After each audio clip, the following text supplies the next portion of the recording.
Welcome to study blog education YouTube channel पर आप सभी का फिर से एक बार स्वागत है। इस वीडियो का जो हमारा टॉपिक है वो है जल यानी कि वाटर, जो कि एनसीईआरटी ईवीएस का एक टॉपिक है। जिन भी बच्चों का जो एग्ज़ाम है वो पेपर वन है बेसिकली सीटेट का, तो उसके अंदर ईवीएस तो आता ही आता है। तो एनसीईआरटी बेस्ड ये सारी चीज़ें हैं, अच्छे से आपको समझाया जा रहा है चीज़ों को। ये जो वीडियो है क्लास नंबर 7 है। इससे पहले की 6 वीडियोस ऑलरेडी जो है अपलोडेड है, चैनल की प्लेलिस्ट जो है बना रखी है, वहाँ पर आप जाकर के देख सकते हैं। तो ज़रूर देखिएगा अगर आपको देखना है तो। वैसे देखना ही पड़ेगा क्योंकि टॉपिक से ही रिलेटेड है आपका। और जो भी सिलेबस में जो भी टॉपिक्स होते हैं, जो भी चैप्टर्स होते हैं, वो सभी इसके अंदर होते हैं, ठीक है।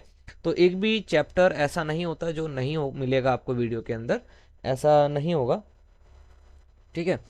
क्योंकि भाई हम भी चाहते हैं ना कि आप एग्ज़ाम देने जा रहे हैं तो कुछ भी एक नंबर का भी सवाल ऐसा ना हो कि आपको टॉपिक से बाहर का मिल जाए और आप नहीं दे पाए उसका आंसर।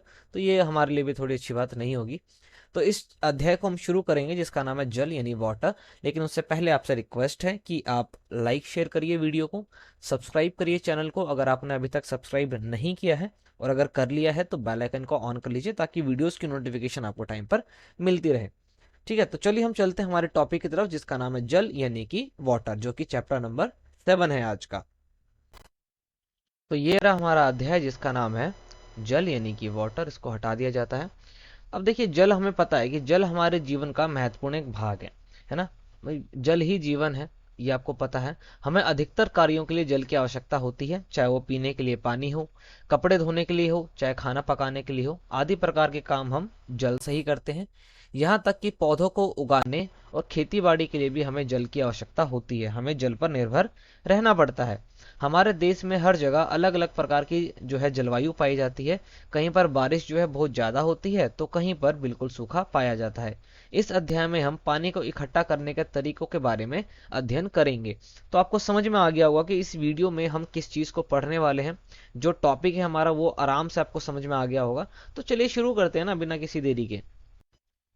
तो पहला पॉइंट है यहाँ पर, कर्नाटक के हुलगुंडी गांव में, ठीक है, कर्नाटक के हुलगुंडी गांव में बारिश के दिनों में ही कुओं में पानी पाया जाता है। यानी कि कर्नाटक का जो ये गांव है जिसका नाम है हुलगुंडी, इस गांव में केवल बारिश के ही टाइम पर कुओं में पानी आता है। यदि बारिश नहीं आती तो यहाँ पर सूखा पड़ जाता है और पानी की बहुत किल्लत रहती है। तो जल से रिलेटेड कुछ चीज़ें हैं, आपको ध्यान रखना पड़ेगा इस बातों का, ठीक है। सेकंड पॉइंट देखिए, सेकंड पॉइंट क्या है। जैसलमेर, जैसलमेर में मीलों तक फैले घड़सियर यानी कि तालाब में बारिश का पानी इकट्ठा किया जाता है। घड़सियर जो है तालाब को कहते हैं जैसलमेर के अंदर, इसका भी आपको ध्यान रखना है।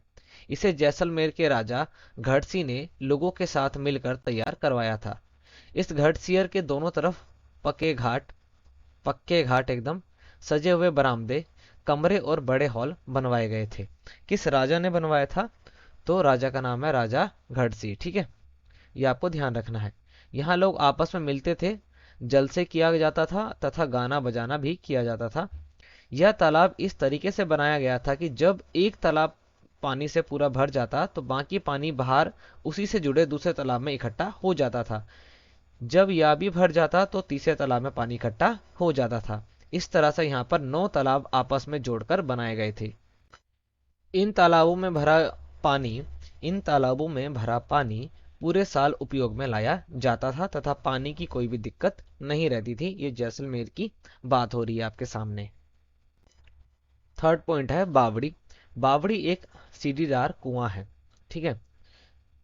बावड़ी जो है एक सीढ़ीदार कुआं है। इसका उपयोग भी पानी इकट्ठा करने के लिए किया जाता था।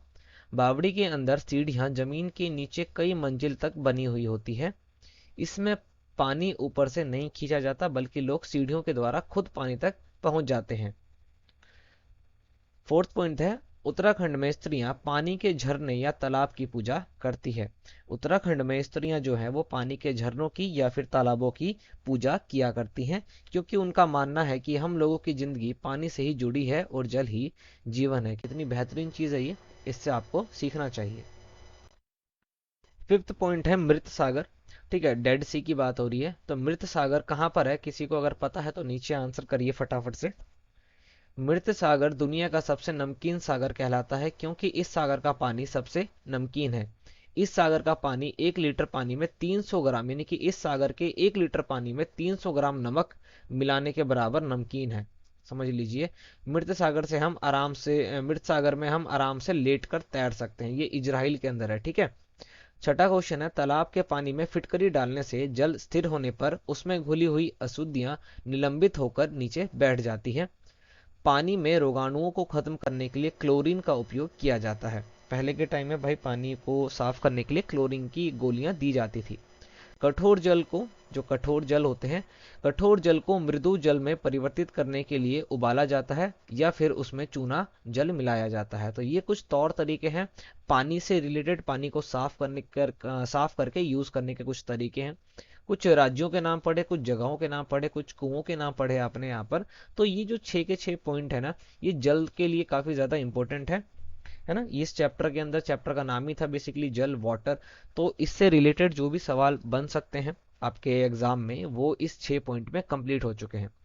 तो इससे पहले की वीडियोस भी आपको प्लेलिस्ट में मिल जाएगी, जैसा कि मैंने आपको पहले ही बताया। अगर आपको पीडीएफ चाहिए तो आप नीचे कमेंट करके बता सकते हैं कि हमें पीडीएफ की नीड है।